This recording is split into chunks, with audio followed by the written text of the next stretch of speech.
It's Russ with Joe's Gaming and Electronics here with another highly requested video. Today I'll be showing you guys how to pair different sides for the Powerbeats Pro.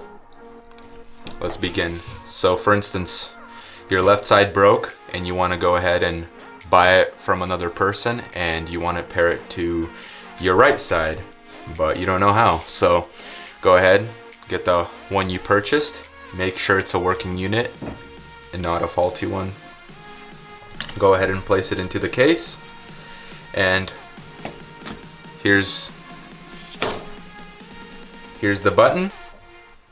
There's a button you hold and press and hold it for 20 seconds until it starts blinking red and white, red and white.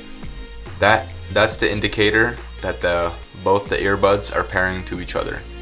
There you go, red, white, red, white.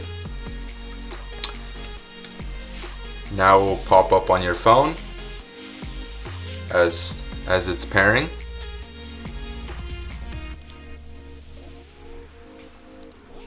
And that is how you pair left and right side together on a Powerbeats Pro wireless. Thanks for watching, guys.